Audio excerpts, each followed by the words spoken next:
never guess where I've been all month. So this month we just got a look at the first Grand Prix event for Crash Team Racing Nitro-Fueled. With it we got some new characters, carts, and a ton of more accessories for us to fiddle around with. The theme for this month is Nitro Tour, setting the pace for everything we're to expect as each Grand Prix comes about. So how's it all hold up? Off the bat, I want to say I love the fact that we're getting new characters added to the roster with every event. It really helps to give CTR one of the most diverse and unique rosters we've ever seen in any racing game. Perhaps enough to give Mario Kart 8 a run for its money and definitely blowing Team Sonic Racing out of the water. With Nitro Tour, we're given the reintroduction of Tawna in the Nitro Squad, who we all knew beforehand as the Trophy Girls in Crash Team Racing. And this is where my appreciation for Beanox grew all the more. In CTR, the girls were just sorta there, not really adding a whole lot beyond simply presenting the winner a hand. Now they've got different personalities, ethnicities, and characteristics to help make them stand out all the more, making them far more favorable, not to mention all the more memorable as a result. Without dragging them out for too long, Amy is strong, sporty, energetic, and single-handedly the best girl out of all of them. She's easily my kind of woman. Megumi is cheerful, happy, and perhaps too wholesome for this whole world. The only character in the game who can ever take losing like a good sport. Liz is the smug and cheeky one that always makes me laugh more than anything, and Isabella's a damn close second, a true beauty queen in the making. Just look at her, she's just mwah, pure perfection.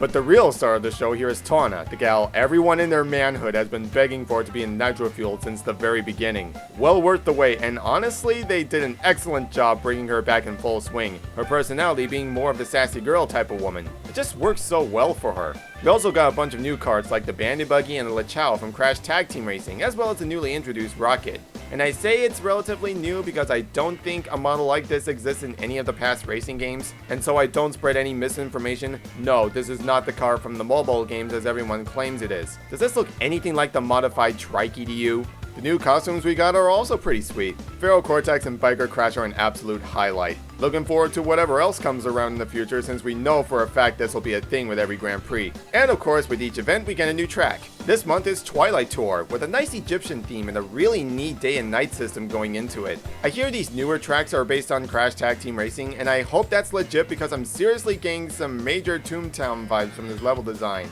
Now, how does this all work? Well, let's get into it. There's a meter you have to fill up called a Nitro Gauge, giving you points based on how you're playing, whether you're local or online. They offer you challenges you could do quickly, daily, weekly, and even tasks revolving around the theme of the Grand Prix. There are 3 separate tiers based on bronze, silver, and gold, the objective being to reach all the way to gold and unlock everything that comes with it. Does it hold up as well as expected? Well, it varies. The quick and daily challenges you can definitely do on a dime, whether it's customizing your cart, winning a race, playing online, or even paying a visit to the pit stop on a regular basis. Cup races and performing tasks with certain characters or carts get a pass from me as well, since they can also be done no problem, very easily. Some of these though you can definitely cheese your way out of, like anything involving playing the battle arenas. Just plug in 2 controllers and bam, you're done. But the real challenge comes in the themed and pro challenges. Specifically this one where you have to play a full lap in reverse, or winning an online race from dead last to first place on the final lap. They all range from far too easy to actually challenging at times, and the setup in general is fine in concept, but it could definitely use some looking over. No sugarcoating it, if you really want to reap in those special awards, you have to put in a lot of hard work. Emphasis on a lot. I've heard plenty telling me that you have to grind extremely hard to farm the in-game Wumpa coins, and I'd probably join in and say it will definitely take a while before you really rake in the gold. Earning Nitro points could very well be in the same field, whereas starting off on bronze or silver tier feels buttery smooth at first, by the time you're in gold tier, it really starts to take its sweet time earning all the Nitro required. Needless to say, after a while, it's enough to wear you out. Speaking of, playing online has been an absolute blast in many cases. But man, oh man, matchmaking can be the equivalent of playing Russian roulette. Even if you're at the top of your game, like I'm confident enough to say that I am, chances are you'll be instantly clobbered right on the spot and be sent back to dead last without even so much of a fighting chance.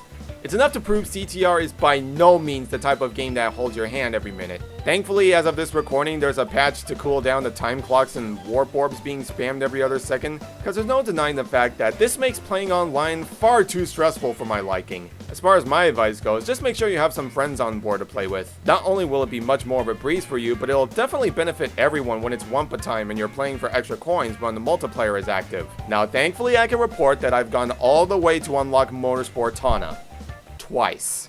Yes, I'm playing on both PlayStation 4 and Nintendo Switch, which does add a lot more weight on my shoulders, but I still stood to my guns and finished it all no problem, even if it took some time. It's also here where I got a better understanding of how online with friends worked out, which is how I've gone about playing with people more on my Switch than I initially would have, as well as my PlayStation 4 without any issues to speak of.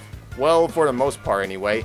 There is some oddities in that turning off AI kicks you out almost immediately. Don't know what that's all about. But I have to keep in mind this game is still relatively new with more content to come in the following months, so let's hope Beenox can adjust things from here.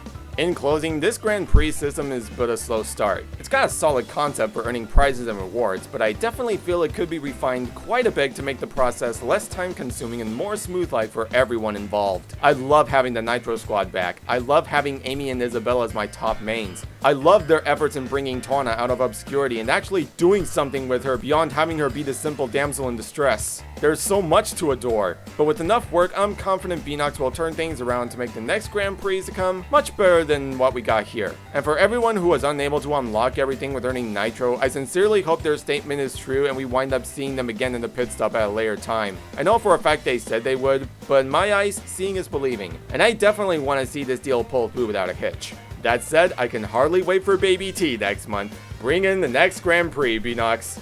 This is Dan signing out, and I'll see you all next time. Be sure to check out my online highlights during this specific Grand Prix. I'll see you all in the next video. Take care.